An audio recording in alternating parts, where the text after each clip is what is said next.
ਪਿਆਰੇ ਦੋਸਤੋ, ਤੁਹਾਡਾ ਸਭ ਦਾ ਸਾਡੇ ਇਸ ਗਿਆਨ ਵਿਗਿਆਨ ਦੇ ਚੈਨਲ ਦੇ ਵਿੱਚ ਸਵਾਗਤ ਹੈ।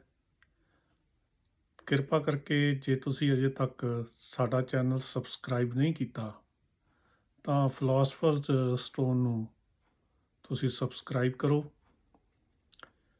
ਅੱਜ ਦੇ ਇਸ ਸੈਸ਼ਨ ਦੇ ਵਿੱਚ ਅਸੀਂ ਜੋ ਚਰਚਾ ਕਰ ਰਹੇ ਹਾਂ ਉਹ ਬਹੁਤ ਹੀ ਅਹਿਮ ਵਿਸ਼ਾ ਹੈ, ਜਿਹਦੇ ਉੱਤੇ ਅਕਸਰ ਲੋਕ ਜਿਹੜੇ ਨੇ ਚਰਚਾ ਕਰਦੇ ਸੁਣੇ ਗਏ ਨੇ। ਇਹ ਬੇਸਿਕਲੀ ਪ੍ਰਸ਼ਨ ਜਿਹੜਾ ਹੈ ਕੰਪੈਰੇਟਿਵ ਰਿਲੀਜਨ ਦਾ ਵੀ ਹੈ ਅਤੇ ਫਿਲਾਸਫੀ ਦਾ ਵੀ ਹੈ। ਉਹ ਇਹ ਵਿਸ਼ਾ ਹੈ ਕਿ ਕੀ ਸਾਨੂੰ ਮਾਸ ਖਾ ਲੈਣਾ ਚਾਹੀਦਾ ਹੈ ਕਿ ਨਹੀਂ ਖਾਣਾ ਚਾਹੀਦਾ, ਮੀਟ ਖਾਣਾ ਚਾਹੀਦਾ ਹੈ ਕਿ ਨਹੀਂ ਖਾਣਾ ਚਾਹੀਦਾ। ਫਿਰ ਜੇ ਖਾਣਾ ਚਾਹੀਦਾ ਹੈ ਤੇ ਕਿਹੜੇ ਜਾਨਵਰ ਅਲਾਉਡ ਨੇ, ਕਿਹੜੇ ਜਾਨਵਰ ਅਲਾਉਡ ਨਹੀਂ ਨੇ। ਇਸ ਸਾਰੇ ਵਿਸ਼ੇ ਦੇ ਉੱਤੇ ਅਸੀਂ ਅੱਜ ਦੀ ਇਸ ਵੀਡੀਓ ਦੇ ਵਿੱਚ ਗੱਲਬਾਤ ਕਰਾਂਗੇ। ਇਸ ਕਰਕੇ ਇਹ ਵੀਡੀਓ ਥੋੜ੍ਹੀ ਜਿਹੀ ਲੰਬੀ ਹੋ ਸਕਦੀ ਹੈ, ਤੋ ਇਸ ਕਰਕੇ ਇਹਨੂੰ ਸ਼ੁਰੂ ਤੋਂ ਲੈ ਕੇ ਅਖੀਰ ਤੱਕ ਜ਼ਰੂਰ ਦੇਖਣਾ। ਅਸੀਂ ਦੇਖਦੇ ਹਾਂ ਕਿ ਜੋ ਇਤਿਹਾਸ ਦੇ ਵਿੱਚ ਸਾਨੂੰ ਅਜੇ ਤੱਕ ਜੋ ਡਾਟਾ ਮਿਲਦਾ ਹੈ ਕਿ ਆਦਿਕਾਲੀਨ ਜਿਹੜੇ ਪ੍ਰਿਮਟਿਵ ਸੁਸਾਇਟੀਜ਼ ਸਨ, ਉਹਨਾਂ ਦੇ ਵਿੱਚ ਜਿਹੜੀ ਖੇਤੀਬਾੜੀ ਕਰਨ ਦੀ ਜਿਹੜੀ ਕਲਾ ਹੈ ਜਾਂ ਉਹਨਾਂ ਨੂੰ ਜਿਹੜਾ ਇਹ ਗਿਆਨ ਹੈ, ਇਹ ਕਾਫੀ ਬਾਅਦ ਵਿੱਚ ਇਹਨਾਂ ਨੂੰ ਮਿਲਿਆ। ਪਰੰਤੂ ਪਹਿਲੋਂ ਪਹਿਲ ਇਹ ਜਿਹੜੇ ਨੇ ਇਹ ਜਾਨਵਰ ਹੀ ਜਿਹੜੇ ਨੇ ਖਾਂਦੇ ਰਹੇ ਨੇ। ਸੋ ਪ੍ਰਿਮਟਿਵ ਸੁਸਾਇਟੀ ਦਾ ਇੱਕ ਪ੍ਰਧਾਨ ਲੱਛਣ ਰਿਹਾ ਹੈ ਕਿ ਇਹ ਸ਼ਿਕਾਰ ਕਰਕੇ ਤੇ ਖਾਂਦੇ ਸਨ। ਪਰੰਤੂ ਬਾਅਦ 'ਚ ਕਾਫੀ ਦੇਰ ਬਾਅਦ ਇਹਨਾਂ ਨੂੰ ਖੇਤੀ ਦੀ ਸਮਝ ਆਈ, ਫਲ ਫਰੂਟ ਅਤੇ ਹੋਰ ਜੜ੍ਹੀਆਂ ਬੂਟੀਆਂ ਦੀ ਸਮਝ ਆਈ, ਸਬਜ਼ੀਆਂ ਦੀ ਸਮਝ ਆਈ, ਔਰ ਉਹਨਾਂ ਨੇ ਬਾਅਦ ਵਿੱਚ ਉਹ ਵੀ ਖਾਣਾ ਸ਼ੁਰੂ ਕਰ ਦਿੱਤਾ। ਪੁਰਾਣੀਆਂ ਸੁਸਾਇਟੀਆਂ ਦੇ ਵਿੱਚ ਵੀ ਅਸੀਂ ਦੇਖਦੇ ਹਾਂ ਕਿ ਇੱਕ ਟੋਟਮ ਨਾਮ ਦਾ ਕੌਨਸੈਪਟ ਰਿਹਾ ਹੈ। ਟੋਟਮ ਤੋਂ ਭਾਵ ਇਹ ਸੀ ਕਿ ਹਰ ਕਬੀਲਾ ਜਿਹੜਾ ਸੀ, ਪੁਰਾਣੇ ਲੋਕ ਜਿਹੜੇ ਮੰਨਦੇ ਸੀਗੇ ਕਿ ਸਾਡਾ ਆਰੰਭ ਕਿਸੇ ਖਾਸ ਜਾਨਵਰ ਤੋਂ ਹੈ, ਔਰ ਉਹ ਲੋਕ ਜਿਹੜੇ ਨੇ ਉਹ ਖਾਸ ਜਾਨਵਰ ਨੂੰ ਆਮ ਤੌਰ 'ਤੇ ਮਾਰਦੇ ਨਹੀਂ ਸਨ ਅਤੇ ਉਹਦੇ ਪ੍ਰਤੀ ਇੱਕ ਰਿਸਪੈਕਟ ਦੀ ਭਾਵਨਾ ਰੱਖਦੇ ਸੀ। ਮੰਨ ਲਓ ਫਾਰ ਐਗਜ਼ਾਮਪਲ ਕਿਸੇ ਕਬੀਲੇ ਦੀ ਇਹ ਧਾਰਨਾ ਸੀ ਕਿ ਸਾਡਾ ਜਨਮ ਜਿਹੜਾ ਹੈ, ਸਾਡੇ ਵੱਡੇ ਵਡੇਰੇ ਜਿਹੜੇ ਸਨ ਉਹ ਖਰਗੋਸ਼ ਸਨ। ਇਸ ਤਰ੍ਹਾਂ ਦੀ ਜਿਹੜੀ ਹੈ ਮਨੌਤ ਬਣ ਜਾਂਦੀ ਸੀ ਕਬੀਲਿਆਂ ਦੇ ਵਿੱਚ ਕੁਝ ਕਾਰਨਾਂ ਕਰਕੇ। ਤਾਂ ਉਹ ਫਿਰ ਖਰਗੋਸ਼ ਨੂੰ ਆਮ ਤੌਰ 'ਤੇ ਨਹੀਂ ਸੀ ਮਾਰਦੇ, ਬਾਕੀ ਜਾਨਵਰਾਂ ਨੂੰ ਉਹ ਜ਼ਰੂਰ ਮਾਰਦੇ ਸੀ। ਪਰੰਤੂ ਉਹਨਾਂ ਦੇ ਬਾਰੇ ਕਿਹਾ ਜਾਂਦਾ ਕਿ ਟੋਟਮ ਜਿਹੜੇ ਨੇ ਉਹ ਟੋਟਮ ਹੁੰਦਾ ਸੀ। ਮਤਲਬ ਜਿਵੇਂ ਹੁਣ ਖਰਗੋਸ਼ ਨੂੰ ਉਹ ਨਹੀਂ ਸੀ ਮਾਰਦੇ ਜਾਂ ਆਪਣਾ ਵੱਡਾ ਵਡੇਰਾ ਮੰਨਦੇ ਸੀ, ਤਾਂ ਉਹ ਟੋਟਮ ਹੁੰਦਾ ਸੀ। ਟੋਟਮ ਨੂੰ ਆਮ ਤੌਰ 'ਤੇ ਉਹ ਨਹੀਂ ਸੀ ਮਾਰਦੇ, ਪਰੰਤੂ ਖਾਸ ਮੌਕਿਆਂ ਦੇ ਉੱਤੇ ਉਹ ਆਪਣੇ ਟੋਟਮ ਨੂੰ ਮਾਰ ਕੇ ਅਤੇ ਉਹਨੂੰ ਖਾਂਦੇ ਸਨ ਉਚੇਚੇ ਤੌਰ 'ਤੇ। ਉਹਨਾਂ ਦਾ ਉਤਸਵ ਜਦੋਂ ਹੁੰਦਾ ਸੀ ਉਦੋਂ ਖਾਂਦੇ ਸੀ, ਇਹ ਸੋਚ ਕੇ ਖਾਂਦੇ ਸੀ ਕਿ ਉਹ ਜਿਹੜਾ ਟੋਟਮ ਹੈ ਉਹਦਾ ਖੂਨ ਜਿਹੜਾ ਹੈ ਉਹਨਾਂ ਦੇ ਸਰੀਰ ਵਿੱਚ ਜਾਏਗਾ ਅਤੇ ਉਹਦੇ ਨਾਲ ਉਹਨਾਂ ਦਾ ਕੌਂਟੈਕਟ ਬਣ ਜਾਂਦਾ ਹੈ। ਤੋ ਇਸ ਤਰ੍ਹਾਂ ਮੀਟ ਖਾਣ ਬਾਰੇ ਕੁਝ ਪੁਰਾਣੀਆਂ ਪ੍ਰਚਲਿਤ ਧਾਰਨਾਵਾਂ ਵੀ ਰਹੀਆਂ ਨੇ ਕਿ ਕਿਹੜਾ ਖਾਣਾ ਹੈ ਅਤੇ ਕਿਹੜਾ ਨਹੀਂ ਖਾਣਾ। ਇਸੇ ਤਰੀਕੇ ਨਾਲ ਅਸੀਂ ਜੇ ਹੁਣ ਇੰਡੀਅਨ ਸੁਸਾਇਟੀ ਦੇ ਵਿੱਚ ਗੱਲ ਕਰੀਏ ਤਾਂ ਇੰਡੀਅਨ ਸੁਸਾਇਟੀ ਦੇ ਵਿੱਚ ਜਿਹੜੇ ਜੈਨ ਲੋਕ ਨੇ, ਜੈਨੀ ਲੋਕ ਨੇ, ਇਹ ਮੀਟ ਖਾਣ ਦੇ ਬੜੇ ਅਗੇਂਸਟ ਰਹੇ ਨੇ।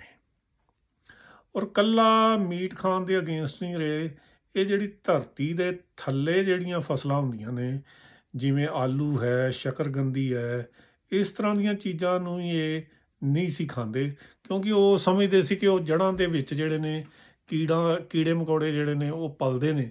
ਅਤੇ ਜਦੋਂ ਅਸੀਂ ਆਲੂ ਜਾਂ ਇਸ ਤਰ੍ਹਾਂ ਦੀ ਫਸਲਾਂ ਜਿਹੜੀਆਂ ਜ਼ਮੀਨ ਦੇ ਥੱਲੇ ਹੁੰਦੀਆਂ ਨੇ, ਜਦੋਂ ਅਸੀਂ ਉਹਨਾਂ ਨੂੰ ਪੁੱਟ ਕੇ ਆਪਣੇ ਖਾਣ ਲਈ ਵਰਤਦੇ ਹਾਂ ਤਾਂ ਕਈ ਵਾਰੀ ਪੋਸੀਬਿਲਿਟੀ ਹੁੰਦੀ ਹੈ ਕਿ ਉਹਨਾਂ ਦੀ ਹੱਤਿਆ ਵੀ ਹੋ ਜਾਏ ਪੁੱਟਦਿਆਂ ਪਟਾਉਂਦਿਆਂ, ਅਤੇ ਪਲੱਸ ਕੋਈ ਛੋਟਾ ਮੋਟਾ ਕੀੜਾ ਜੰਤੂ ਜਿਹੜਾ ਹੈ ਉਹ ਸਬਜ਼ੀ ਦੇ ਨਾਲ ਖਾਧਾ ਵੀ ਜਾ ਸਕਦਾ ਹੈ।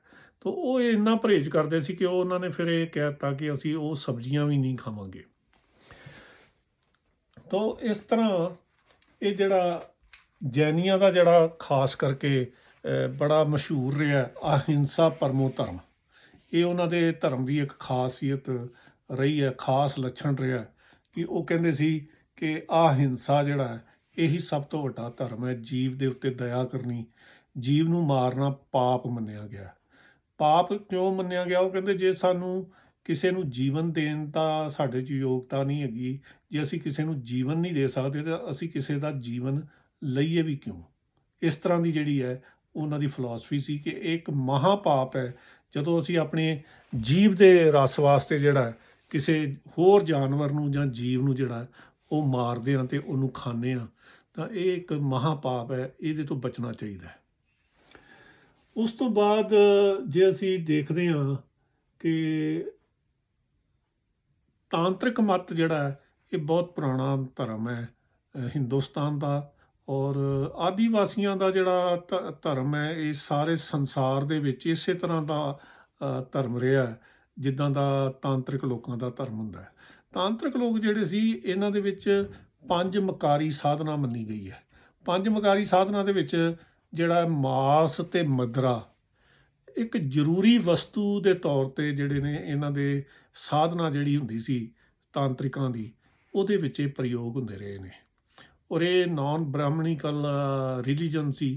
ਅਤੇ ਹਵਾਲੇ ਤਾਂ ਇਹ ਵੀ ਮਿਲਦੇ ਨੇ ਜਿਹੜੇ ਕਿ ਅੱਜ ਦੇ ਜਿਹੜੇ ਹਿੰਦੂ ਸਕੋਲਰ ਨੇ ਉਹਦੇ ਨਾਲ ਸਹਿਮਤ ਨਹੀਂ ਹੁੰਦੇ, ਪਰੰਤੂ ਵੇਦਾਂ ਦੇ ਵਿੱਚ ਅਜਿਹੇ ਹਵਾਲੇ ਮੌਜੂਦ ਨੇ ਕਿ ਵੇਦਾਂ ਦੇ ਸਮੇਂ ਵੀ ਜਿਹੜਾ ਮਾਸ ਜਿਹੜਾ ਉਹ ਖਾਧਾ ਜਾਂਦਾ ਸੀ ਵੈਦਿਕ ਆਰੀਅਨ ਵੱਲੋਂ। ਜਿਵੇਂ ਅਸ਼ਵਮੇਧ ਯੱਗ ਜਿਹੜਾ ਬੜਾ ਮਸ਼ਹੂਰ ਹੁੰਦਾ ਸੀ, ਅਸ਼ਵਮੇਧ ਯੱਗ ਦੇ ਵਿੱਚ ਜਿਹੜਾ ਘੋੜੇ ਦੀ ਬਲੀ ਦਿੱਤੀ ਜਾਂਦੀ ਸੀ।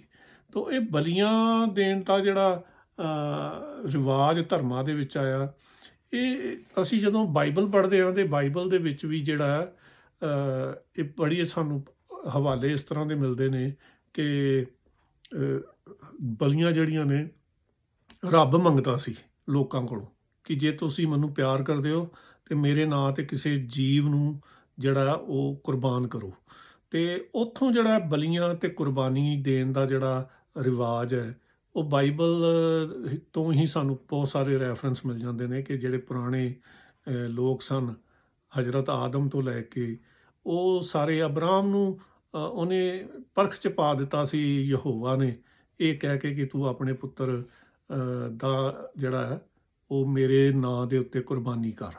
ਤਾਂ ਉਹ ਇੱਕ ਸਟੋਰੀ ਜਿਹੜੀ ਹੈ ਬੜੀ ਇੰਟਰਸਟਿੰਗ ਸਟੋਰੀ ਹੈ ਬਾਈਬਲ ਦੇ ਵਿੱਚ, ਔਰ ਇਸਲਾਮ ਵੀ ਉਹ ਸਟੋਰੀ ਨੂੰ ਮਾਨਤਾ ਦਿੰਦਾ।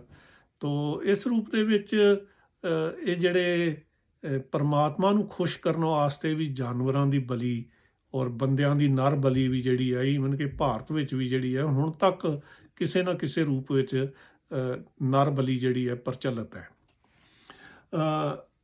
ਇਹ ਜਿਹੜੀਆਂ ਬਲੀਆਂ ਨੇ ਇਹਦੇ ਵਿੱਚ ਕਿਹਾ ਜਾਂਦਾ ਸੀ ਕਿ ਜਦੋਂ ਮਾਸ ਦੀ ਸੁਗੰਧ ਜਿਹੜੀ ਹੁੰਦੀ ਹੈ ਉਹਦੇ ਤੋਂ ਦੇਵਤੇ ਬੜੇ ਖੁਸ਼ ਹੁੰਦੇ ਨੇ। ਖੂਨ ਅਤੇ ਮਾਸ ਦੀ ਜਿਹੜੀ ਸਮੈਲ ਹੁੰਦੀ ਹੈ ਉਹਨੂੰ ਦੇਵਤੇ ਲਾਈਕ ਕਰਦੇ ਨੇ, ਔਰ ਜੇ ਦੇਵਤਿਆਂ ਦੇ ਪ੍ਰਥਾਏ ਬਲੀਆਂ ਦਿੱਤੀਆਂ ਜਾਣ, ਕੁਰਬਾਨੀਆਂ ਦਿੱਤੀਆਂ ਜਾਣ ਜਾਨਵਰਾਂ ਦੀਆਂ, ਤਾਂ ਉਹ ਦੇਵਤੇ ਪ੍ਰਸੰਨ ਹੋ ਕੇ ਜੋ ਉਹਨਾਂ ਕੋਲੋਂ ਮੰਗਿਆ ਜਾਵੇ ਉਹ ਦਾਤਾਂ ਦਿੰਦੇ ਨੇ। ਜੇ ਅਸੀਂ ਥੋੜ੍ਹੀ ਜਿਹੀ ਗੱਲ ਕਰੀਏ ਕਿ ਚਾਈਨਾ ਦੇ ਵਿੱਚ ਜਿਵੇਂ ਕਿ ਅਸੀਂ ਸਾਰੇ ਜਾਣਦੇ ਹਾਂ ਜਿਹੜਾ ਕੋਵਿਡ ਦੀ ਬਿਮਾਰੀ ਵੀ ਆਈ ਹੈ, ਤਾਂ ਬਹੁਤ ਹਾਲਾਂਕਿ ਵੈਰੀਫਾਈਡ ਨਹੀਂ ਹੈ, ਪਰੰਤੂ ਬਹੁਤ ਸਾਰੀ ਗੱਲ ਇਹ ਇਸ ਤਰ੍ਹਾਂ ਉੱਡੀ ਹੈ ਕਿ ਉੱਥੇ ਚਮਗਿੱਦੜ ਦਾ ਮਾਸ ਲੋਕਾਂ ਨੇ ਖਾਧਾ ਅਤੇ ਉਹਦੇ ਤੋਂ ਇਹ ਬਿਮਾਰੀ ਫੈਲੀ ਹੈ। ਹਾਲਾਂਕਿ ਵੈਰੀਫਾਈਡ ਨਹੀਂ, ਮੈਂ ਇੱਕ ਸਿਰਫ ਐਗਜ਼ਾਮਪਲ ਦੇ ਰਿਹਾ ਕਿ ਹੁਣ ਜਿਵੇਂ ਚਾਈਨੀਜ਼ ਸੁਸਾਇਟੀ ਹੈ ਅਤੇ ਉਹਦੇ ਵਿੱਚ ਹਰ ਤਰ੍ਹਾਂ ਦੇ ਜੀਵ ਜੰਤੂ ਜਿਹੜੇ ਨੇ ਉਹ ਖਾਧੇ ਜਾਂਦੇ ਨੇ। ਇਹ ਮਤਲਬ ਆਮ ਗੱਲ ਹੈਗੀ ਹੈ, ਸਿਰਫ ਉੱਥੇ ਹੀ ਨਹੀਂ ਹੈ। ਤੁਸੀਂ ਨਾਗਾਲੈਂਡ ਵਿੱਚ ਇੰਡੀਆ ਦੇ ਵਿੱਚ ਚਲੇ ਜਾਓ ਅਤੇ ਉੱਥੇ ਲੋਕ ਕੁੱਤੇ ਦਾ ਮਾਸ ਵੀ ਜਿਹੜੇ ਨੇ ਉਹ ਧੜੱਲੇ ਨਾਲ ਖਾਂਦੇ ਨੇ, ਸੂਪ ਪੀਂਦੇ ਨੇ, ਮਤਲਬ ਕੋਈ ਉਹਨਾਂ ਦੇ ਵਿੱਚ ਪਰਹੇਜ਼ ਨਹੀਂ ਹੈ। ਔਰ ਚਾਈਨਾ ਦੇ ਵਿੱਚ ਚੋਰੀ ਛਿਪੇ ਇੱਕ ਪ੍ਰੈਕਟਿਸ ਚੱਲਦੀ ਹੈ, ਜਿਹੜਾ ਸੁਣਨ ਦੇ ਵਿੱਚ ਆਇਆ ਕਿ ਉੱਥੇ ਜਿਹੜਾ ਫੀਟਸ ਹੈ, ਜਿਹੜਾ ਮਨੁੱਖੀ ਭਰੂਣ ਹੈ, ਉਹਦਾ ਸੂਪ ਵੀ ਜਿਹੜਾ ਚੋਰੀ ਛਿਪੇ ਜਿਹੜਾ ਉਹ ਵੇਚਿਆ ਜਾਂਦਾ ਔਰ ਪੀਤਾ ਜਾਂਦਾ। ਔਰ ਜਿਹੜਾ ਪਾਰਕਿੰਸਨ ਦਾ ਰੋਗ ਹੈ, ਪਾਰਕਿੰਸਨ ਇੱਕ ਰੋਗ ਹੈ ਜਿਹਦੇ 'ਚ ਬੰਦਾ ਕੰਬਦਾ ਰਹਿੰਦਾ ਹਰ ਵੇਲੇ। ਉਹ ਜਿਹੜਾ ਰੋਗ ਹੈ ਉਹ ਕਹਿੰਦੇ ਨੇ ਉੱਥੋਂ ਦਾ ਦੇਸੀ ਇਲਾਜ ਹੈ ਚਾਈਨਾ ਦਾ, ਕਿ ਜੇ ਮਨੁੱਖੀ ਭਰੂਣ ਦਾ ਸੂਪ ਬਣਾ ਕੇ ਪੀਤਾ ਜਾਵੇ ਤਾਂ ਜਿਹੜਾ ਉਹਦੇ 'ਚ ਕਾਫੀ ਆਰਾਮ ਮਿਲਦਾ। ਮੈਂ ਇਹਦੀ ਤਾਇਦ ਨਹੀਂ ਕਰ ਰਿਹਾ, ਮੈਂ ਸਿਰਫ ਇੱਕ ਜਾਣਕਾਰੀ ਲਈ ਇਹ ਗੱਲ ਤੁਹਾਡੇ ਨਾਲ ਸਾਂਝੀ ਕਰ ਰਿਹਾ ਕਿ ਚਾਈਨੀਜ਼ ਲੋਕ ਹਰ ਤਰ੍ਹਾਂ ਦਾ ਮਾਸ ਜਿਹੜਾ ਉਹ ਖਾਣ ਦੇ ਵਿੱਚ ਉਹਨਾਂ ਨੂੰ ਕੋਈ ਇਤਰਾਜ਼ ਨਹੀਂ ਹੈ। ਜੂਸ ਜਿਹੜੇ ਨੇ ਇਹਨਾਂ ਨੇ ਆਪਣੇ ਡਾਈਟਰੀ ਰੂਲਸ ਬਣਾਏ ਨੇ। ਡਾਈਟਰੀ ਰੂਲਸ ਮਤਲਬ ਕਿ ਕਿਹੜੀ ਚੀਜ਼ ਖਾਣੀ ਚਾਹੀਦੀ, ਕਿਹੜੀ ਨਹੀਂ। ਤਾਂ ਇਹਨਾਂ ਲਈ ਇੱਕ ਜਿਹੜਾ ਬਹੁਤ ਜਿਹੜੀ ਖਾਸ ਇਹਨਾਂ ਲਈ ਟਰਮ ਵਰਤੀ ਜਾਂਦੀ ਹੈ ਉਹ ਹੈ ਕੋਸ਼ਰ। ਕੋਸ਼ਰ ਇੱਕ ਟਰਮ ਹੈ ਇਹਨਾਂ ਦੇ ਵਿੱਚ ਵਰਤੀ ਜਾਂਦੀ ਕਿ ਇਹ ਫੂਡ ਜਿਹੜਾ ਖਾਣਾ ਹੈ। ਕੋਸ਼ਰ ਦਾ ਮਤਲਬ ਜੇ ਮੋਟਿਆਂ ਦੇ ਹਿਸਾਬ ਨਾਲ ਵੇਖਿਆ ਜਾਏ ਤਾਂ ਉਹੀ ਹੈ ਜੋ ਅਸੀਂ ਹਲਾਲ ਸ਼ਬਦ ਵਰਤਦੇ ਹਾਂ। ਹਲਾਲ ਦਾ ਮਤਲਬ ਕਿ ਜਿਹੜਾ ਧਰਮ ਦੇ ਅਨੁਸਾਰ ਜਾਇਜ਼ ਹੈ, ਉਹ ਕੋਸ਼ਰ ਹੈ। ਹੁਣ ਕੋਸ਼ਰ ਦੇ ਮੁਤਾਬਕ ਯਹੂਦੀਆਂ ਦਾ ਅਸੂਲ ਇਹ ਹੈ ਕਿ ਉਹ ਜਾਨਵਰ ਖਾਣਾ ਹੈ ਜਿਹਦਾ ਖੁਰ ਪਾਟਾ ਹੋਵੇ। ਜਿਵੇਂ ਗਾਂ ਦਾ ਖੁਰ ਪਾਟਾ ਹੁੰਦਾ ਹੈ, ਮੱਝ ਦਾ ਖੁਰ ਜਿਹੜਾ ਇਸ ਤਰ੍ਹਾਂ ਪਾਟਾ ਹੁੰਦਾ, ਅਤੇ ਉਹ ਜਾਨਵਰ ਖਾਣਾ। ਦੂਜੀ ਨਾਲ ਸ਼ਰਤ ਇਹ ਹੈ ਕਿ ਉਹ ਜੁਗਾਲੀ ਵੀ ਕਰਦਾ ਹੋਵੇ। ਤੁਸੀਂ ਸਮਝਦੇ ਹੋ ਸਾਰੇ ਲੋਕ ਜਿਹੜੇ ਨੇ ਕਿ ਕੁਝ ਜਾਨਵਰ ਜਿਹੜੇ ਨੇ ਉਹ ਆਪਣਾ ਭੋਜਨ ਜਿਹੜਾ ਹੈ ਖਾਣ ਤੋਂ ਬਾਅਦ ਪਚਾਉਂਦੇ ਨੇ, ਤੋ ਉਹ ਜੁਗਾਲੀ ਜਾਂ ਕੁਝ ਲੋਕ ਉਹਨੂੰ ਉਗਾਲੀ ਕਹਿੰਦੇ ਨੇ, ਉਹ ਵੀ ਨਾਲ ਕਰਦਾ ਹੋਵੇ। ਇੱਕ ਪਾਟਾ ਖੁਰ ਹੋਵੇ ਜਾਨਵਰ ਦਾ, ਉਹ ਜਾਨਵਰ ਕੋਸ਼ਰ ਦੇ ਵਿੱਚ ਆਏਗਾ, ਔਰ ਇੱਕ ਜਿਹੜਾ ਜੁਗਾਲੀ ਕਰਦਾ ਹੋਵੇ। ਤੋ ਜਿਹੜਾ ਸੂਰ ਹੈ, ਹੁਣ ਵੇਖੋ ਸੂਰ ਦਾ ਮਾਸ ਮੁਸਲਮਾਨ ਵੀ ਨਹੀਂ ਖਾਂਦੇ, ਯਹੂਦੀਆਂ ਨੂੰ ਹੀ ਇਹ ਮਨਾ ਹੈ। ਕਿਉਂ? ਜਿਹੜਾ ਸੂਰ ਹੈ ਇਹਦਾ ਖੁਰ 'ਤੇ ਪਾਟਾ ਹੋਇਆ ਹੈ, ਪਰੰਤੂ ਇਹ ਜੁਗਾਲੀ ਨਹੀਂ ਕਰਦਾ। ਇਸ ਕਰਕੇ ਜਿਹੜਾ ਇਹ ਕੋਸ਼ਰ ਦੇ ਵਿੱਚ ਨਹੀਂ ਆਉਂਦਾ, ਅਤੇ ਇਹ ਲੋਕ ਜਿਹੜੇ ਨੇ ਸੂਰ ਜਿਹੜਾ ਉਹਨੂੰ ਨਹੀਂ ਖਾਂਦੇ। ਔਰ ਇਹੀ ਜਿਹੜਾ ਰੂਲ ਹੈ ਇਹ ਮੁਸਲਮਾਨਾਂ ਦੇ ਵਿੱਚ ਵੀ ਆਇਆ, ਇਸਲਾਮ ਦੇ ਵਿੱਚ ਵੀ ਆਇਆ। ਹਾਲਾਂਕਿ ਆਮ ਤੌਰ 'ਤੇ ਜੇ ਮੁਸਲਮਾਨਾਂ ਨੂੰ ਤੁਸੀਂ ਪੁੱਛੋਗੇ ਕਿ ਤੁਸੀਂ ਸੂਰ ਦਾ ਮਾਸ ਕਿਉਂ ਨਹੀਂ ਖਾਂਦੇ, ਤਾਂ ਉਹ ਇਹੀ ਕਹਿੰਦੇ ਨੇ ਕਿ ਇਹ ਗੰਦ ਖਾਂਦਾ ਹੈ, ਇਹ ਗੰਦੀਆਂ ਚੀਜ਼ਾਂ ਖਾਂਦਾ, ਇਸ ਕਰਕੇ ਅਸੀਂ ਇਹਨੂੰ ਨਹੀਂ ਖਾਂਦੇ। ਜਦੋਂ ਕਿ ਅਸਲੀਅਤ ਇਹ ਹੈ ਕਿ ਜਿਹੜਾ ਇਹ ਯਹੂਦੀ ਪਰੰਪਰਾ ਤੋਂ ਹੀ ਜਿਹੜਾ ਇਸਲਾਮ ਦੇ ਵਿੱਚ ਇਹ ਚੀਜ਼ ਆਈ ਸੀ ਕਿ ਸੂਰ ਨਹੀਂ ਖਾਣਾ। ਤੋ ਜਿਹੜਾ ਜਾਨਵਰ ਨੂੰ ਸਲੌਟਰ ਕੀਤਾ ਜਾਂਦਾ, ਸਲੌਟਰਿੰਗ ਕੀਤੀ ਜਾਂਦੀ ਹੈ, ਉਹਦੇ ਲਈ ਵੀ ਯਹੂਦੀਆਂ ਦੀ ਇੱਕ ਉਸੇ ਤਰ੍ਹਾਂ ਦੀ ਖਾਸ ਪਰੰਪਰਾ ਹੈ ਜਿੱਦਾਂ ਦੀ ਮੁਸਲਮਾਨਾਂ ਦੀ ਹੈ, ਜਿਹਨੂੰ ਅਸੀਂ ਹਲਾਲ ਕਰਨਾ ਕਹਿੰਦੇ ਹਾਂ। ਇਹਦੇ ਵਿੱਚ ਜਿਹੜਾ ਟਰਮ ਯੂਜ਼ ਕੀਤੀ ਜਾਂਦੀ ਹੈ ਯਹੂਦੀਆਂ ਦੇ ਵਿੱਚ, ਉਹਨੂੰ ਸ਼ੇਚਿਤਾ ਕਹਿੰਦੇ ਨੇ। ਸ਼ੇਚਿਤਾ ਅਤੇ ਹਲਾਲ ਲਗਭਗ ਦੋਨੋਂ ਜਿਹੜੇ ਨੇ ਉਹ ਇੱਕੋ ਤਰ੍ਹਾਂ ਦੇ ਕਰਮਕਾਂਡ ਨੇ, ਔਰ ਯਹੂਦੀ ਧਰਮ ਦਾ ਬਹੁਤ ਪ੍ਰਭਾਵ ਜਿਹੜਾ ਉਹ ਇਸਲਾਮ ਦੇ ਉੱਤੇ ਰਿਹਾ। ਤੋ ਇਹ ਹਲਾਲ ਜਿਹੜਾ ਹੈ ਇਹਦੇ ਵਿੱਚ ਵੀ ਜੋ ਤਰੀਕਾ ਵਰਤਿਆ ਜਾਂਦਾ ਉਹ ਲਗਭਗ ਬਹੁਤ ਸਿਮਿਲਰ ਹੈ, ਸਿਵਾਏ ਮਤਲਬ ਇੱਕ ਕਲਮਾ ਪੜ੍ਹਨ ਵਾਲੀ ਗੱਲ ਤੋਂ। ਅਤੇ ਅਦਰਵਾਈਜ਼ ਇਹ ਦੋਨੋਂ ਦਾ ਜਿਹੜਾ ਤਰੀਕਾ ਇਹੀ ਹੈ ਕਿ ਜਾਨਵਰ ਦੀ ਜਿਹੜੀ ਸ਼ਾਹ ਰਾਗ ਹੈ, ਇਹ ਮਤਲਬ ਮੇਨ ਜਿਹੜੀ ਉਹਦੀ ਨਾੜੀ ਹੈ, ਉਹਨੂੰ ਇਹ ਕੱਟਦੇ ਨੇ ਤਾਂ ਕਿ ਇਹਨਾਂ ਦਾ ਇਹਦੇ ਪਿੱਛੇ ਤਰਕ ਹੈ ਕਿ ਜਾਨਵਰ ਨੂੰ ਜ਼ਿਆਦਾ ਤਕਲੀਫ ਨਾ ਹੋਵੇ। ਤਾਂ ਉਹ ਇਹ ਬੜੀ ਤੇਜ਼ ਛੁਰੀ ਰੱਖਦੇ ਨੇ ਇਸ ਕੰਮ ਲਈ, ਤਾਂ ਕਿ ਇਹ ਕੰਮ ਜਿਹੜਾ ਜਾਨਵਰ ਬਹੁਤ ਛੇਤੀ ਜਿਹੜਾ ਜ਼ਿਬਾ ਹੋ ਜਾਏ। ਸਿੱਖਾਂ ਦੇ ਵਿੱਚ ਜਾਂ ਹਿੰਦੁਸਤਾਨ ਦੇ ਵਿੱਚ ਝਟਕਾ ਕਰਨ ਦੀ ਪਰੰਪਰਾ ਹੈ। ਤੋ ਝਟਕਾ ਜਿਹੜਾ ਤੁਸੀਂ ਸਾਰੇ ਜਾਣਦੇ ਹੋ ਕਿ ਝਟਕਾ ਜਿਹੜਾ ਨਿਹੰਗ ਸਿੰਘਾਂ ਦੀ ਜਿਹੜੀ ਪਰੰਪਰਾ ਹੈ ਉਹ ਤਾਂ ਇਹੀ ਹੈ ਕਿ ਉਹ ਅਕਾਲ ਦਾ ਜਕਾਰਾ ਲਗਾ ਕੇ ਅਤੇ ਮੁੜ ਕੇ ਜਿਹੜਾ ਉਹ ਵਾਰ ਕਰਦੇ ਨੇ ਗਰਦਨ 'ਤੇ ਸਿੱਧੇ ਪਾਸਿਓਂ। ਜਦੋਂ ਕਿ ਮੁਸਲਮਾਨ ਅਤੇ ਯਹੂਦੀ ਜਿਹੜੇ ਨੇ ਇਹ ਥੱਲੇ ਵਾਲੇ ਪਾਸਿਓਂ ਜਿਹੜਾ ਉਹਦੀ ਸ਼ਾਹਰਾਹ ਕੱਟਦੇ ਨੇ, ਜਦੋਂ ਕਿ ਝਟਕੇ ਦੇ ਵਿੱਚ ਜਿਹੜਾ ਉਹ ਉੱਪਰੋਂ ਇੱਕ ਹੀ ਵਾਰ ਦੇ ਵਿੱਚ ਜਾਨਵਰ ਜਿਹੜਾ ਉਹਨੂੰ ਕਤਲ ਕੀਤਾ ਜਾਂਦਾ ਹੈ। ਮੋਟਾ ਜਿਹਾ ਜਿਹੜਾ ਇਸਲਾਮ ਦਾ ਤਰੀਕਾ ਹੈ ਕਿ ਕਿਹੜੇ ਜਾਨਵਰ ਖਾਣੇ ਨੇ ਕਿਹੜੇ ਨਹੀਂ ਖਾਣੇ, ਉਹਦੇ ਵਿੱਚ ਉਹਨਾਂ ਨੇ ਸਨੇਕ ਨੂੰ ਗਿਣਿਆ। ਪਿਗ ਦਾ ਨਾਮ ਤਾਂ ਇਹੀ ਲੈ ਹੀ ਲਿਆ ਕਿ ਸੂਰ ਬਿਲਕੁਲ ਨਹੀਂ ਖਾਂਦੇ, ਸੂਰ ਹਰਾਮ ਹੈ, ਸੱਪ ਵੀ ਹਰਾਮ ਹੈ, ਔਰ ਕੁੱਤਾ ਵੀ ਹਰਾਮ ਹੈ ਉਹਨਾਂ ਦੇ ਵਿੱਚ ਖਾਣਾ। ਇਹ ਕਿਹਾ ਜਾਂਦਾ ਕਿ ਉਹ ਜਾਨਵਰ ਜਿਹੜੇ ਹੋਰ ਜਾਨਵਰਾਂ ਨੂੰ ਖਾਂਦੇ ਨੇ ਉਹਨਾਂ ਦਾ ਮਾਸ ਨਹੀਂ ਖਾਣਾ। ਜਿਵੇਂ ਫਾਰ ਐਗਜ਼ਾਮਪਲ ਬਿੱਲੀ ਚੂਹਾ ਖਾਂਦੀ ਹੈ, ਅਤੇ ਬਿੱਲੀ ਦਾ ਮਾਸ ਜਿਹੜਾ ਉਹ ਹਲਾਲ ਨਹੀਂ ਹੈ, ਹਰਾਮ ਹੈ। ਇਸੇ ਤਰੀਕੇ ਨਾਲ ਸ਼ੇਰ ਜਿਹੜਾ ਦੂਜੇ ਜਾਨਵਰਾਂ ਨੂੰ ਖਾਂਦਾ, ਉਹਦਾ ਮਾਸ ਜਿਹੜਾ ਮੁਸਲਮਾਨਾਂ ਲਈ ਹਰਾਮ ਗਿਣਿਆ ਗਿਆ। ਤੋ ਇਹ ਇੱਕ ਮੋਟਾ ਜਿਹਾ ਜਿਹੜਾ ਉਹਨਾਂ ਦਾ ਤਰੀਕਾ ਹੈ। ਜਾਂ ਸਿੱਖਾਂ ਦੇ ਵਿੱਚ ਹੁਣ ਜਿਵੇਂ ਕਾਊ ਜਿਹੜੀ ਹੈ, ਗਊ ਹਿੰਦੂ ਅਤੇ ਸਿੱਖ ਜਿਹੜੇ ਨੇ ਜਾਂ ਭਾਰਤ ਦੇ ਲੋਕ ਜਿਹੜੇ ਨੇ ਆਮ ਤੌਰ 'ਤੇ ਉਹਨਾਂ ਵਾਸਤੇ ਟੈਬੂ ਹੈ। ਟੈਬੂ ਮਤਲਬ ਮਨਾਹੀ ਹੈ ਕਿ ਉਹ ਮਾਸ ਗਊ ਦਾ ਨਹੀਂ ਖਾ ਸਕਦੇ। ਹੁਣ ਦੇਖੋ ਤੁਸੀਂ ਇਹਦੇ ਬਾਰੇ ਮਤਲਬ ਸਿੱਖ ਧਰਮ ਦੀ ਅਸੀਂ ਗੱਲ ਕਰੀਏ ਕਿ ਸਿੱਖ ਧਰਮ ਇਹਦੇ ਬਾਰੇ ਕਿਸ ਤਰ੍ਹਾਂ ਦੇ ਵਿਚਾਰ ਦਿੰਦਾ ਹੈ, ਤਾਂ ਸਿੱਖ ਧਰਮ ਦੇ ਵਿੱਚ ਇਹਦੇ ਬਾਰੇ ਕੋਈ ਕਲੈਰਿਟੀ ਹੈ ਨਹੀਂ। ਮੈਂ ਜੇ ਤੁਹਾਨੂੰ ਸਪਸ਼ਟ ਦੱਸਾਂ, ਇੱਕ ਸਿੱਖ ਧਰਮ ਦੇ ਵਿਦਵਾਨ ਦੇ ਤੌਰ 'ਤੇ ਜੇ ਮੈਂ ਤੁਹਾਡੇ ਨਾਲ ਗੱਲ ਕਰਾਂ ਕਿ ਇਹਦੇ 'ਚ ਕੋਈ ਮਤਲਬ ਸਿੱਧਾ ਸਪਸ਼ਟ ਇੱਕ ਸਟੈਂਡ ਮਾਸ ਬਾਰੇ ਨਹੀਂ ਹੈ, ਜਿਹਦੇ ਕਰਕੇ ਅੱਜ ਵੀ ਜਿਹੜੀ ਹੈ ਸਿੱਖਾਂ ਦੇ ਵਿੱਚ ਜਿਹੜੀ ਹੈ ਬਹਿਸ ਚੱਲਦੀ ਹੈ ਕਿ ਮਾਸ ਖਾਣਾ ਚਾਹੀਦਾ ਕਿ ਨਹੀਂ। ਜੇ ਕਲੀਅਰ ਹੁੰਦਾ ਤਾਂ ਫਿਰ ਇਹ ਬਹਿਸ ਚੱਲਣੀ ਨਹੀਂ ਸੀ। ਮੁਸਲਮਾਨਾਂ 'ਚ ਇਹ ਬਹਿਸ ਨਹੀਂ ਹੈ ਕਿਉਂਕਿ ਉਹਨਾਂ ਦੇ ਵਿੱਚ ਕਲੀਅਰ ਹੈ ਕਿ ਖਾਧਾ ਜਾ ਸਕਦਾ। ਈਸਾਈਆਂ ਦੇ ਵਿੱਚ, ਮੈਂ ਈਸਾਈਆਂ ਦਾ ਬਹੁਤਾ ਜ਼ਿਕਰ ਤਾਂ ਨਹੀਂ ਕੀਤਾ ਕਿ ਈਸਾਈਆਂ ਦੇ ਵਿੱਚ ਕੁਛ ਵੀ ਜਿਹੜਾ ਹੈ ਉਹ ਮਾਸ ਦੇ ਬਾਰੇ ਕਲੀਅਰ ਨਹੀਂ ਹੈਗਾ, ਜਾਂ ਮਤਲਬ ਉਹਨਾਂ ਨੂੰ ਸਭ ਕੁਝ ਅਲਾਊਡ ਹੈ। ਉਹ ਇਸ ਚੱਕਰ 'ਚ ਪੈਂਦੇ ਹੀ ਨਹੀਂ ਇਹ ਖਾਣਾ ਚਾਹੀਦਾ ਕਿ ਨਹੀਂ ਖਾਣਾ ਚਾਹੀਦਾ। ਜੇ ਖਾਣਾ ਚਾਹੀਦਾ ਤਾਂ ਕਿਹੜੇ ਜਾਨਵਰ ਖਾਣੇ ਚਾਹੀਦੇ ਨੇ, ਕਿਹੜੇ ਨਹੀਂ ਖਾਣੇ ਚਾਹੀਦੇ, ਉਹਨਾਂ ਦੇ ਵਿੱਚ ਇਹ ਕੋਈ ਲਿਹਾਜ਼ ਨਹੀਂ ਹੈ। ਪਰੰਤੂ ਫਿਰ ਵੀ ਉਹ ਜਿਹੜੇ ਹੈਗਾ ਉਹ ਅਸੂਲ ਉਹਨੂੰ ਫਾਲੋ ਕਰਨ ਦੀ ਕੋਸ਼ਿਸ਼ ਕਰਦੇ ਨੇ ਕਿ ਖੁਰਪਾਟਾ ਵਾਲਾ ਜਾਨਵਰ ਹੋਵੇ ਅਤੇ ਉਗਾਲੀ ਕਰਨ ਵਾਲਾ ਹੋਵੇ। ਤੋ ਅਸੀਂ ਅੱਗੇ ਜਾ ਕੇ ਹੋਰ ਥੋੜ੍ਹੀ ਜਿਹੀ ਗੱਲ ਕਰਾਂਗੇ ਕਿ ਇਹ ਕਿਤੇ ਨਾ ਕਿਤੇ ਜਾ ਕੇ ਸਾਰੇ ਇਸ ਨਿਯਮ ਨੂੰ ਛੱਡ ਵੀ ਦਿੰਦੇ ਨੇ। ਹੁਣ ਅਸੀਂ ਗੱਲ ਕਰ ਰਹੇ ਸੀ ਕਿ ਸਿੱਖ ਧਰਮ ਦਾ ਜਿਹੜਾ ਇਹ ਨਜ਼ਰੀਆ ਕੀ ਹੈ। ਸਿੱਖ ਧਰਮ ਦਾ ਨਜ਼ਰੀਆ ਜਿਹੜਾ ਉਹ ਬੜਾ ਭੰਬਲ ਭੂਸੇ ਵਾਲਾ ਹੈ। ਭੰਬਲ ਭੂਸੇ ਵਾਲਾ ਇਸ ਤਰ੍ਹਾਂ ਕਿ ਜੇ ਤਾਂ ਤੁਸੀਂ ਜਨਮ ਸਾਖੀ ਸਾਹਿਤ ਵੇਖੋਗੇ ਅਤੇ ਉਹਦੇ ਵਿੱਚ ਆਉਂਦਾ ਕਿ ਸੂਰਜ ਗ੍ਰਹਿਣ ਦੇ ਮੌਕੇ 'ਤੇ ਗੁਰੂ ਨਾਨਕ ਸਾਹਿਬ ਨੇ ਹਿਰਨ ਦਾ ਮਾਸ ਕੁਰਕਸ਼ੇਤਰ ਦੇ ਵਿੱਚ ਜਿਹੜਾ ਉਹ ਪਕਾਇਆ ਸੀ। ਹੁਣ ਸਵਾਲ ਇਹ ਪੈਦਾ ਹੁੰਦਾ ਕਿ ਇਹ ਤਾਂ ਜਨਮ ਸਾਖੀਆਂ ਬਹੁਤ ਬਾਅਦ 'ਚ ਲਿਖੀਆਂ ਗਈਆਂ ਨੇ, ਪਤਾ ਨਹੀਂ ਇਹ ਗੱਲ ਸਹੀ ਹੈਗੀ ਵੀ ਹੈ ਕਿ ਨਹੀਂ। ਠੀਕ ਹੈ, ਸਾਡੇ ਜਨਮ ਸਾਖੀ ਸਾਹਿਤ ਦੇ ਵਿੱਚ ਉਹ ਵੀ ਮਤਲਬ ਪੁਰਾਤਨ ਦੇ ਵਿੱਚ ਨਹੀਂ ਹੈ। ਇਹ ਬਾਲੇ ਵਾਲੀ ਜਨਮ ਸਾਖੀ ਤੋਂ ਇਹ ਜਿਹੜੀ ਹੈ ਪਰੰਪਰਾ ਚੱਲਦੀ ਹੈ। ਤੋ ਇਹਦੇ ਉੱਤੇ ਮਤਲਬ ਪੂਰੀ ਤਰ੍ਹਾਂ ਵਿਸ਼ਵਾਸ ਕਰਨਾ ਕਿ ਗੁਰੂ ਨਾਨਕ ਸਾਹਿਬ ਨੇ ਵਾਕਈ ਉੱਥੇ ਹਿਰਨ ਦਾ ਮਾਸ ਪਕਾਇਆ ਸੀ, ਇਹ ਮੈਨੂੰ ਪਰਸਨਲੀ ਜਿਹੜਾ ਉਹ ਡਾਊਟਫੁਲ ਲੱਗਦਾ। ਦੂਜਾ, ਕਈ ਲੋਕ ਇਸ ਤਰ੍ਹਾਂ ਦੀ ਜਿਹੜੀ ਹੈ ਉਹ ਦਲੀਲ ਦਿੰਦੇ ਨੇ ਕਿ ਗੁਰੂ ਸਾਹਿਬ ਵੇਖੋ ਜੀ ਮੁਸਲਿਮ ਦੇਸ਼ਾਂ 'ਚ ਗਏ ਸੀ ਅਤੇ ਮੁਸਲਿਮ ਦੇਸ਼ਾਂ 'ਚ ਤਾਂ ਮਾਸ ਆਮ ਹੀ ਹੈ, ਤਾਂ ਉੱਥੇ ਗੁਰੂ ਸਾਹਿਬ ਨੇ ਜ਼ਰੂਰ ਖਾਧਾ ਹੋਵੇਗਾ।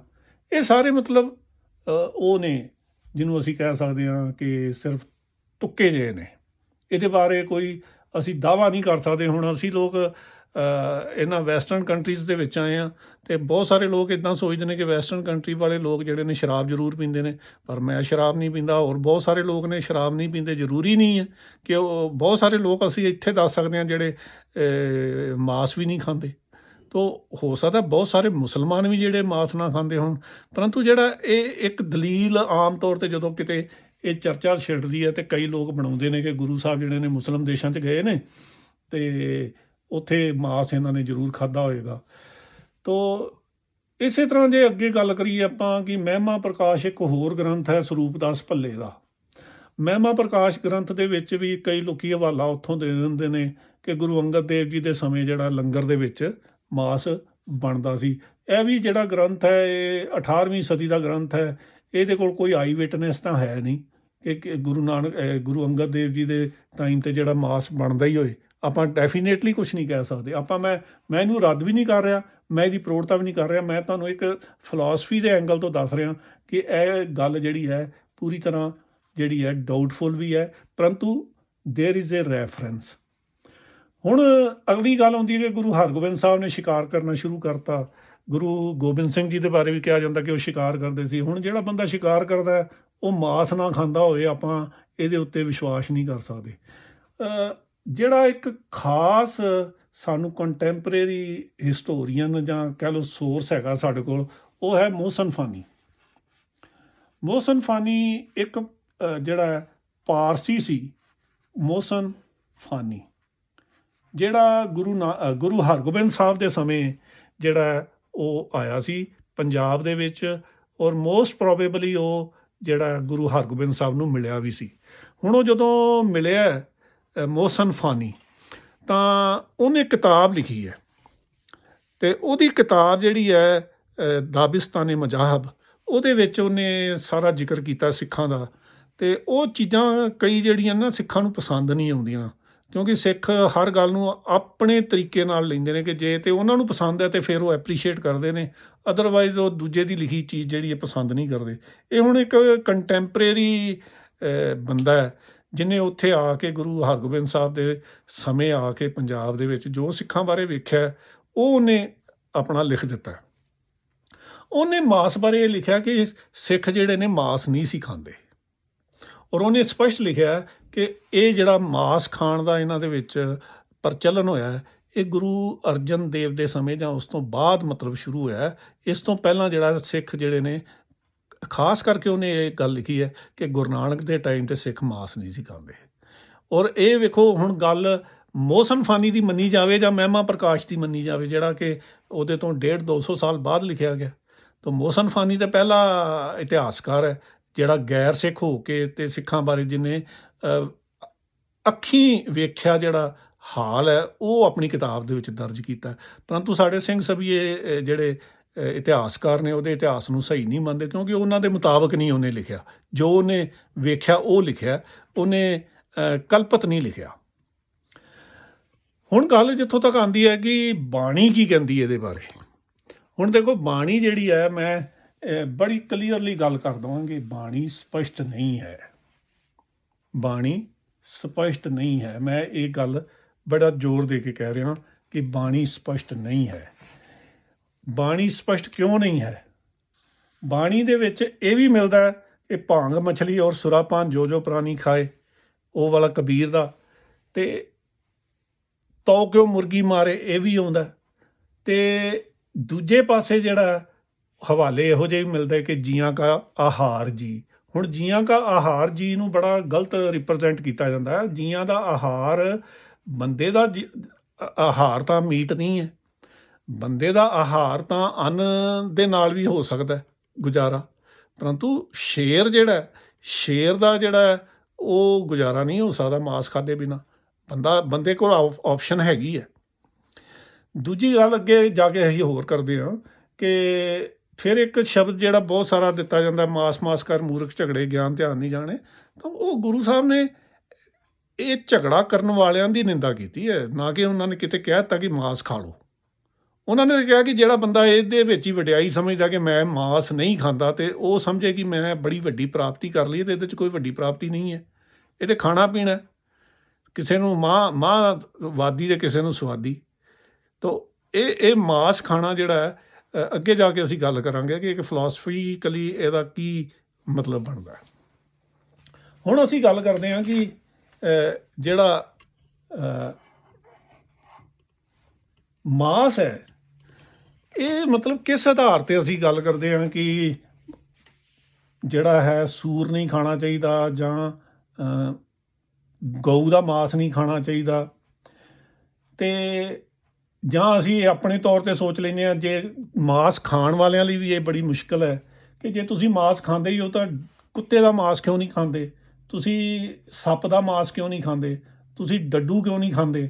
ਤਾਂ ਇਹ ਮਤਲਬ ਕਈ ਹੋਰ ਜਾਨਵਰ ਅਸੀਂ ਕਹਿ ਸਕਦੇ ਹਾਂ ਕਿ ਉਹਨਾਂ ਦਾ ਜਾਨਵਰ ਜਿਹੜਾ ਮਾਸ ਹੈ ਉਹ ਖਾਧਾ ਜਾ ਸਕਦਾ ਹੈ, ਦੂਜੇ ਕਈ ਲੋਕ ਖਾਂਦੇ ਨੇ, ਫਿਰ ਤੁਸੀਂ ਕਿਉਂ ਨਹੀਂ ਖਾਂਦੇ।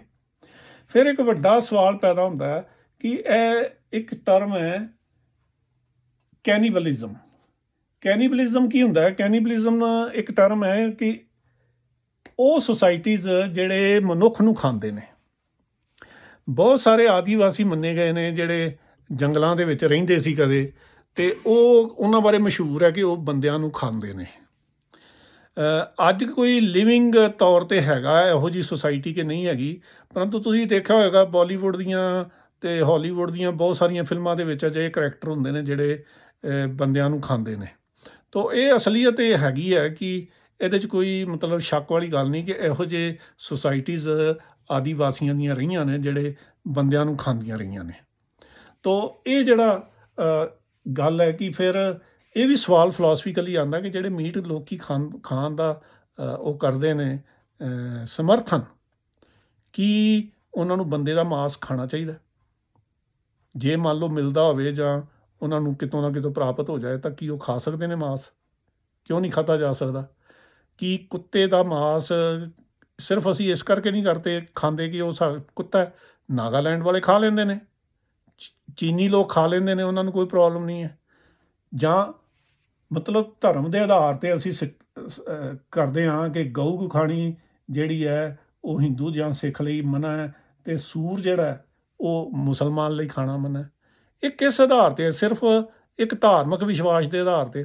ਜੇ ਮਾਸ ਖਾਣਾ ਹੀ ਹੈ ਤਾਂ ਫਿਰ ਕਿਉਂ ਨਹੀਂ ਹਰ ਤਰ੍ਹਾਂ ਦਾ ਮਾਸ ਖਾਧਾ ਜਾ ਸਕਦਾ? ਇੱਕ ਫਿਲਾਸਫਿਕਲੀ ਇਹ ਪ੍ਰਸ਼ਨ ਬਣਦਾ ਕਿ ਲੋਕੀ ਤਾਂ ਹੁਣ ਜਿਵੇਂ ਮੈਂ ਦੱਸ ਕੇ ਹਟਿਆ ਕਿ ਫੀਟਸ ਵੀ ਜਿਹੜੇ ਪਾਰਕਿੰਸਨ ਦੇ ਰੋਗੀ ਨੇ, ਜੇ ਉਹਨਾਂ ਨੂੰ ਕਿਤੇ ਲੱਭ ਜਾਏ ਤਾਂ ਉਹ ਲੱਭਦੇ ਫਿਰਦੇ ਨੇ ਕਿ ਸਾਨੂੰ ਜੇ ਮਿਲ ਜਾਏ। ਔਰ ਚਾਈਨਾ ਦੇ ਵਿੱਚ ਕਹਿੰਦੇ ਨੇ ਕਿ ਬਲੈਕ ਦੇ ਵਿੱਚ ਮਿਲਦਾ, ਭਰੂਣ ਹੱਤਿਆ ਕਰਕੇ ਅਤੇ ਭਰੂਣ ਦਾ ਉਹ ਸੂਪ ਪੀਂਦੇ ਨੇ ਲੋਕ, ਅਤੇ ਉਹ ਵੀ ਤਾਂ ਮਨੁੱਖ ਹੀ ਹੈ ਨਾ ਬੇਸਿਕਲੀ। ਤੋ ਫਿਰ ਇਸੇ ਤਰੀਕੇ ਨਾਲ ਅਸੀਂ ਦੇਖਦੇ ਹਾਂ ਕਿ ਅਸੀਂ ਜੇ ਪਾਪ ਸਮਝੀਏ ਕਿ ਇਹ ਜੀਵ ਹੱਤਿਆ ਹੁੰਦੀ ਹੈ, ਅਤੇ ਜੀਵ ਹੱਤਿਆ ਤਾਂ ਫਿਰ ਅਸੀਂ ਮੱਖੀਆਂ ਮੱਛਰ ਵੀ ਬਥੇਰੇ ਮਾਰਦੇ ਹਾਂ। ਔਰ ਇਸ ਤੋਂ ਇਲਾਵਾ ਜਿਹੜੇ ਖੇਤੀ ਦਾ ਕੰਮ ਕਰਨ ਵਾਲੇ ਲੋਕ ਨੇ ਉਹ ਆਪਣੇ ਕੀੜੇ ਮਕੌੜਿਆਂ ਨੂੰ ਮਾਰਨ ਵਾਸਤੇ ਸਪਰੇਆਂ ਕਰਦੇ ਨੇ ਜ਼ਹਿਰੀਲੀਆਂ।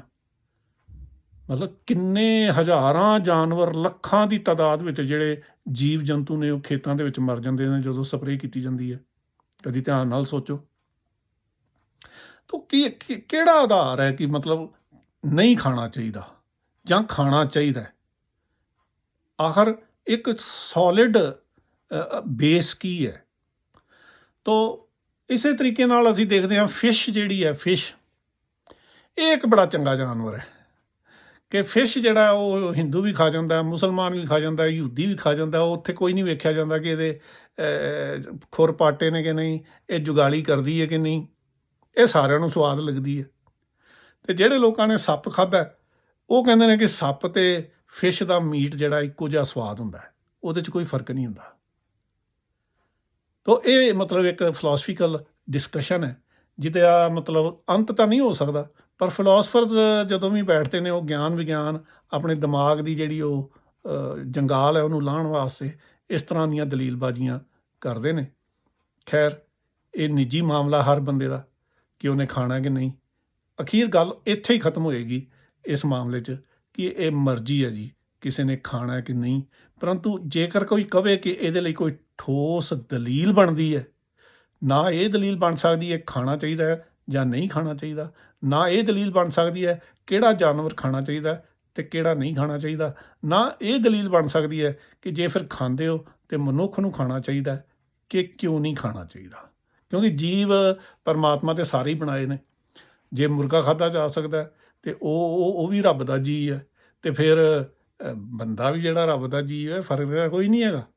ਫਿਰ ਅਸੀਂ ਕਿਉਂ ਘਬਰਾ ਜਾਂਦੇ ਹਾਂ ਜਦੋਂ ਇਹ ਗੱਲ ਅਸੀਂ ਸੋਚਦੇ ਹਾਂ ਕਿ ਫੀਟਸ ਦਾ ਸੂਪ?